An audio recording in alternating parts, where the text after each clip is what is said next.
Hi guys, and welcome back to another video. In this video we're going to be comparing the Bulova Super Seville versus the classic Tudor Oyster. So these watches can both be found on the internet for around sub £500, particularly if you get a good deal.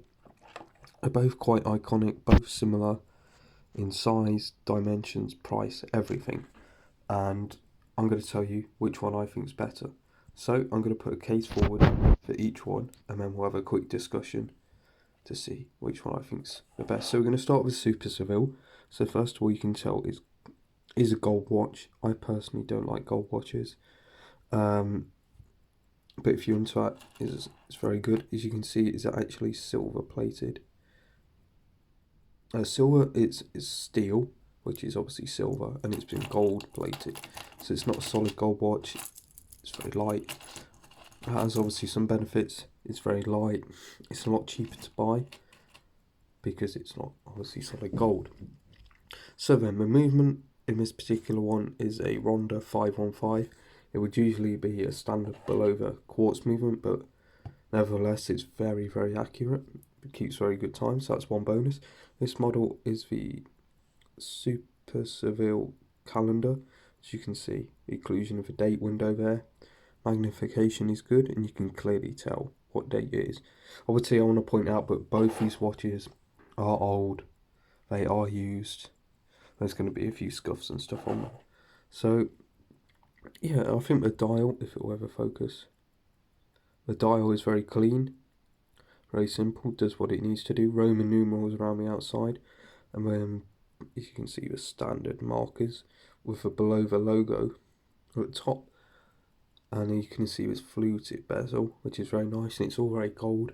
It all blends in very nicely with the contrasting silver hands, and as well contrasting white date window. And on the back, you obviously got this Jubilee bracelet, again gold plated, and again, as you can see, it has a slight silver fleck in it. Obviously, that's where the gold plating is worn down. You can see inclusion of the Bulova logo on the clasp. So, is it a good watch? Well, yeah, it's nice. It's thin, very thin indeed, being a quartz watch. Easy to set the date and time, easy to wear, very light on the wrist, very easy to wear, and it's just generally a good watch. So what are the cons for this watch? Personally, I think the gold is a bit of a con. I think it's a very big giveaway to any potential thieves or whatever that this could be worth something, even though it isn't. I personally don't like gold watches, so it's not completely up my street. Second is the brand. Bulova aren't the most recognisable watch brand, not like a Rolex, an Omega, Breitling, so on and so forth. So you might sacrifice a little bit in brand heritage. Other than that, I think this is a very, very good buy. So what I'm going to do now is put forward my case for the Tudor, then we'll have a quick discussion. So then the Tudor, in comparison, is a bit smaller. So this is a 36mm watch, this is a 34, but this one is slightly thicker due to the fact it has a automatic movement, as you can see. Slightly thicker, or a lot thicker. So, yes, automatic movement is a bit less accurate.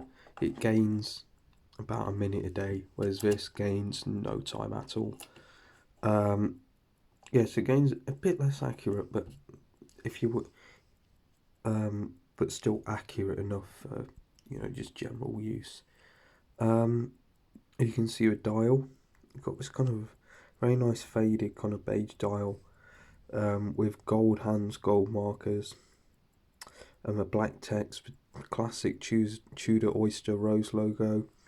We've got shock resisting text down the bottom, and then Swiss made. Other side, either side of the 6th, there we go. And yeah, and then obviously the minute markers around the outside.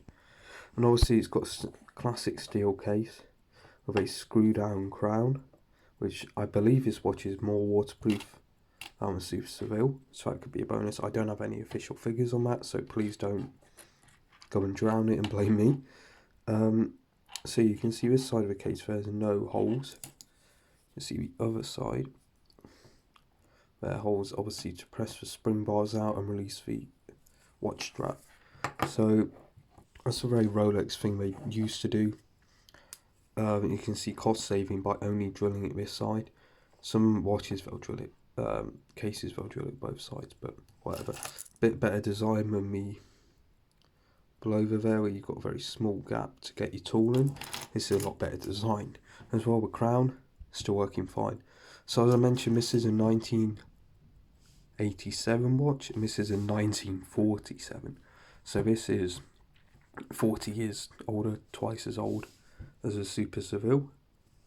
So you have to cut it a bit of slack, but this just feels to me like a lot more premium watch, like it was built with a lot more care. It feels a lot more solid from a Super Seville. So a Super Seville wheel is very fragile.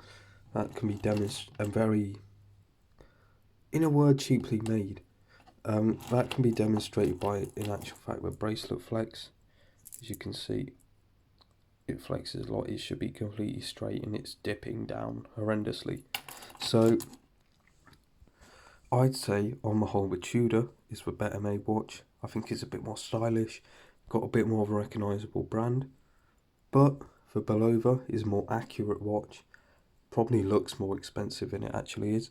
If you put these two together, you know, if it on your wrist, I'd say instantly the Bulova, it looks the more expensive. Just the fact it's gold. So it really comes down to what you want from a watch.